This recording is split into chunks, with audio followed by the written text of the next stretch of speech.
He had no kings in his family, no army, no empire. His only weapon was his mind. But the name of Aristotle shaped science, philosophy, and education for 2,000 years. Almost every idea you learned in school, he thought of it first. This is his story. It was a quiet morning in 384 BC, in a small Greek city called Stagira. Stagira was not Athens. It was not famous. It was not powerful. It was a small town near the sea, far from the great centers of Greek life. But this is where Aristotle was born. His father's name was Nicomachus. Nicomachus was a doctor. Not just any doctor, he was the personal doctor of the king of Macedon. This was an important and respected position. This matters. Because of his father, Aristotle grew up around medicine, science, and careful observation. From a very young age, he learned to look at the world closely, to ask questions, to notice small details that others ignored. Greece in 384 BC was a world full of ideas. Philosophers walked in open markets and debated the meaning of life. Scientists studied the stars. Artists created beautiful things. Ideas were alive in the air. Aristotle was born into this world, a world that valued thinking. But Stagira was also a world of uncertainty. Wars happened. Cities fell. Life could change very quickly. Aristotle learned this lesson early, and it never left him. His story was just beginning. Aristotle's childhood was not simple. It was not easy. When he was just 10 years old, his father Nicomachus died. This was a devastating loss. Devastating means deeply painful, the kind of pain that changes a person forever. Suddenly, the young boy from Stagira had no father, no teacher, no guide. A man named Proxenus became his guardian. Proxenus was kind. He cared for Aristotle like a son. He gave him food, shelter, and education. But he could not replace a father. Aristotle was alone in a deep way.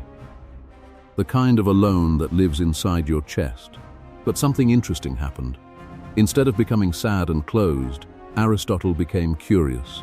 He read everything he could find. He asked questions constantly.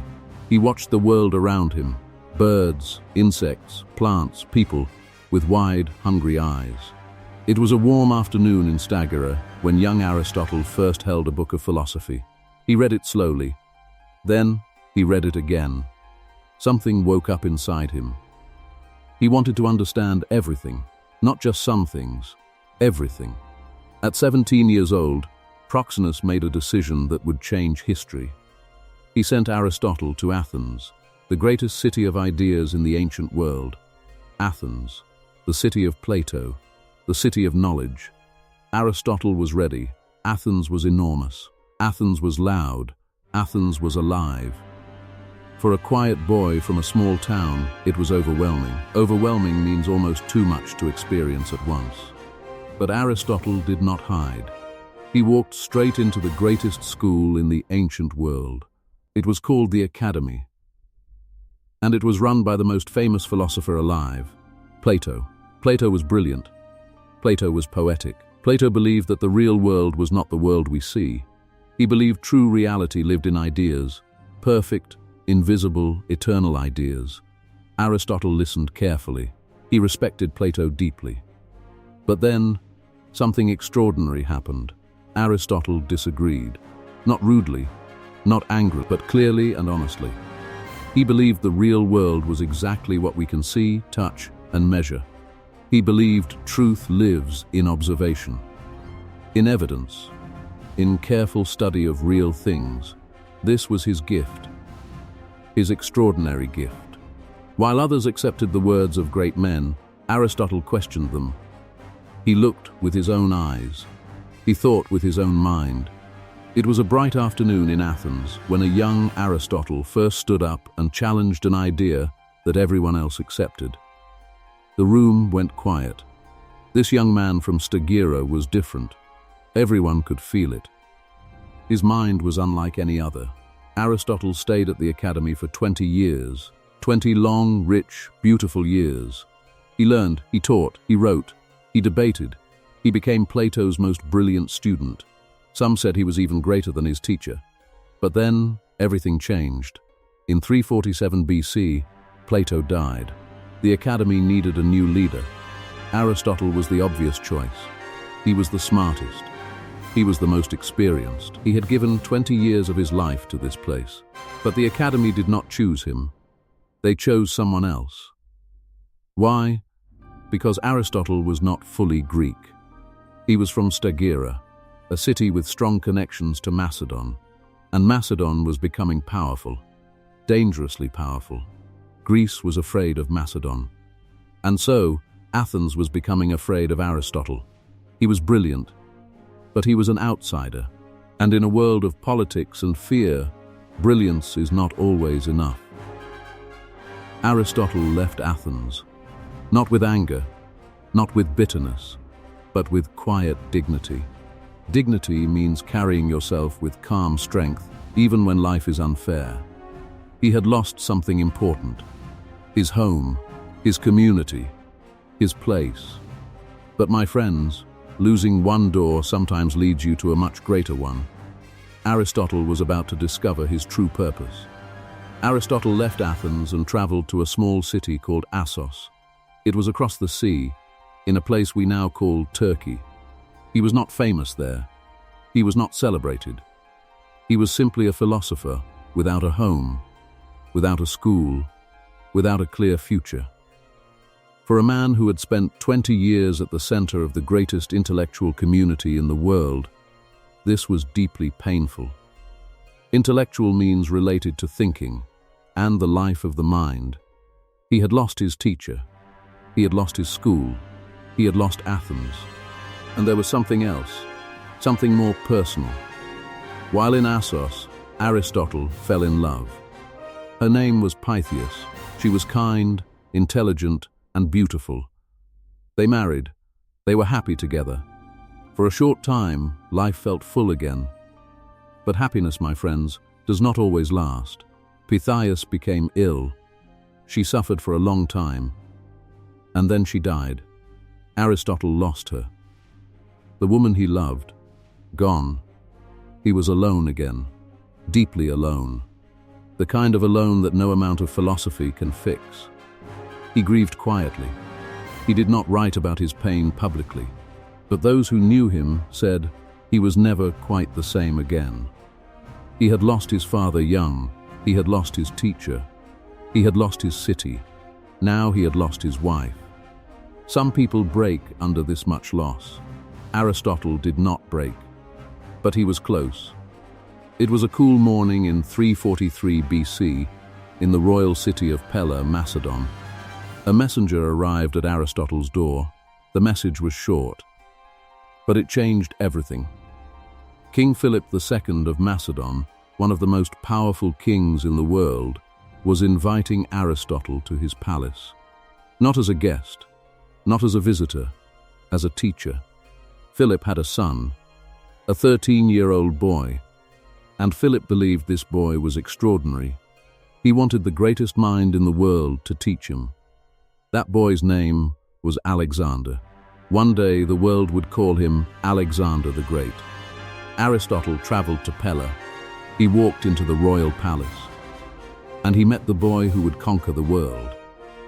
Alexander was not easy to teach. He was fierce. He was impatient. He was burning with energy and ambition. Ambition means a very powerful desire to achieve great things. But Aristotle was patient. Aristotle was calm. Aristotle had lost too much in life to be frightened by a fierce young boy. He sat with Alexander every day. He taught him philosophy. He taught him science. He taught him medicine, poetry, and the art of thinking clearly. But the most important thing Aristotle taught Alexander was this: ask why. Always ask why. One afternoon, Alexander picked up a small plant from the ground. He looked at it carelessly and threw it away.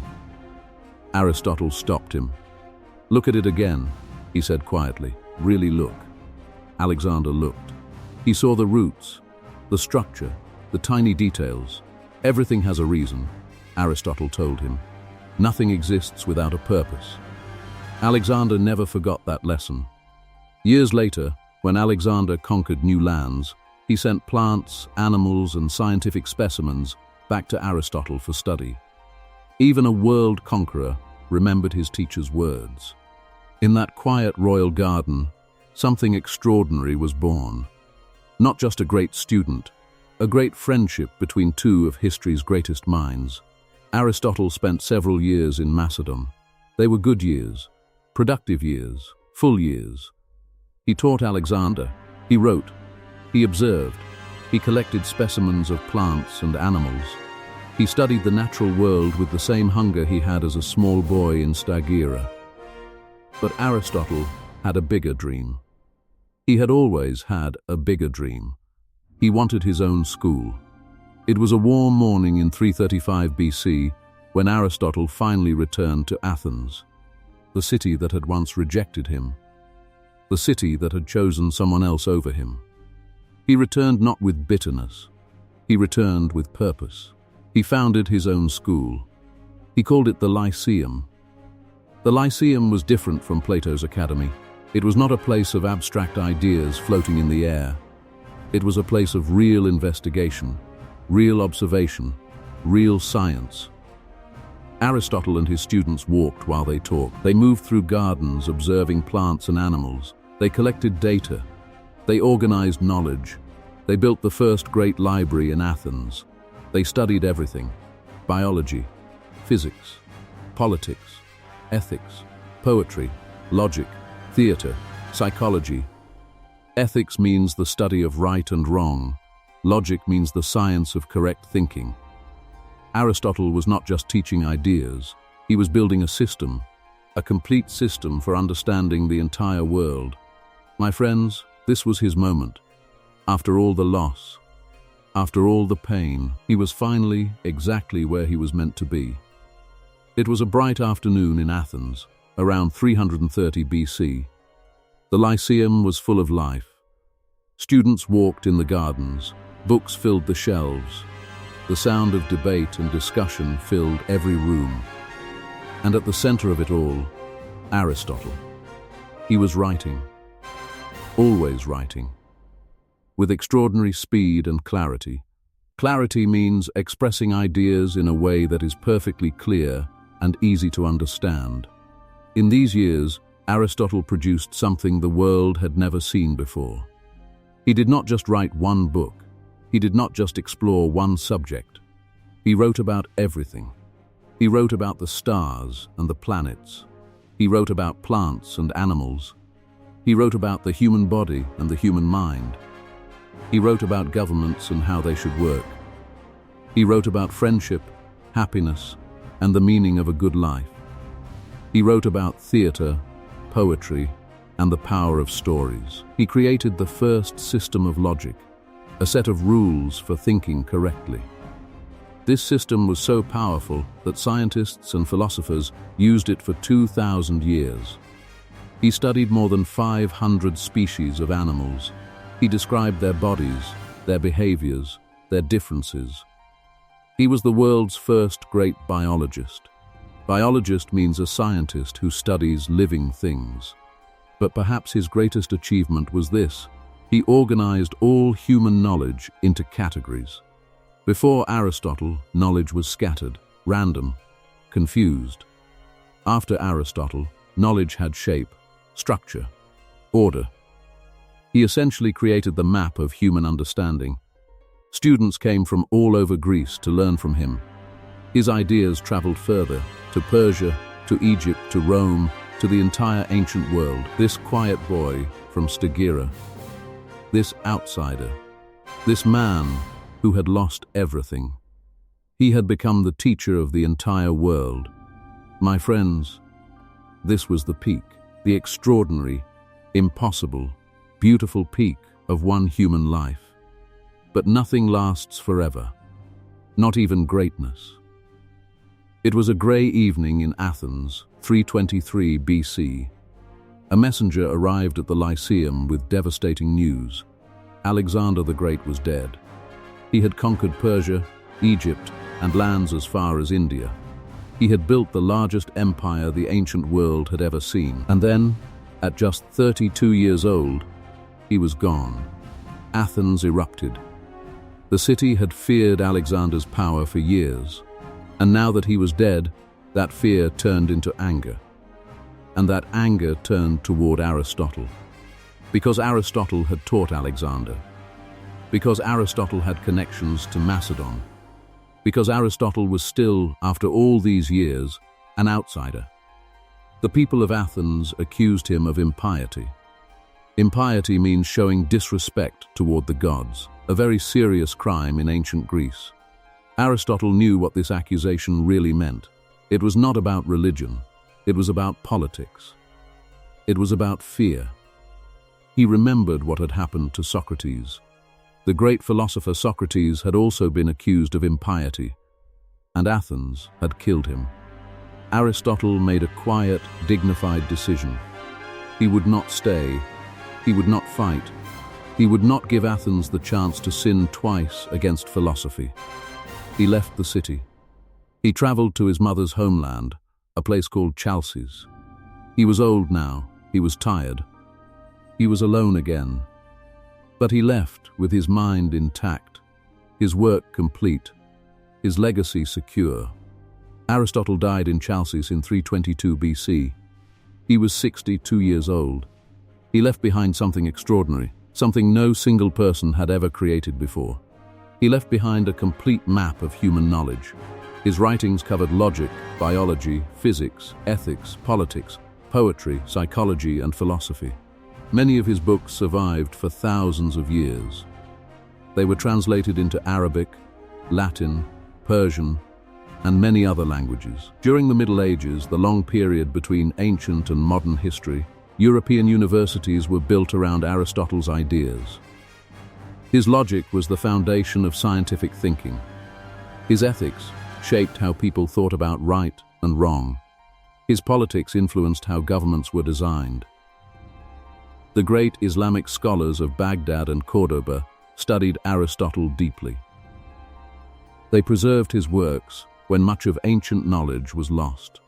They built on his ideas and gave them to the modern world. Thomas Aquinas, one of the greatest Christian thinkers, called Aristotle simply the philosopher. No other name was needed. Even today, every time a scientist observes the natural world carefully, they are following Aristotle's method. Every time a student learns to think logically and clearly, they are using tools that Aristotle built. He never built an empire. He never commanded an army. But my friends, his ideas conquered the world more completely than any sword ever could. Aristotle was not perfect. We must say this clearly and honestly. He believed that some people were born to be slaves. He wrote this. He defended this.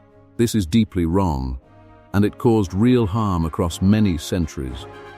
He also believed women were naturally inferior to men, less rational, less capable. This too was wrong. And this too caused real damage across history. Aristotle was a genius. He was genuinely extraordinary. But genius does not make a person good. Intelligence does not make a person right about everything. He could see the structure of the entire universe. But he could not see the full humanity of the people around him. Nobody is perfect.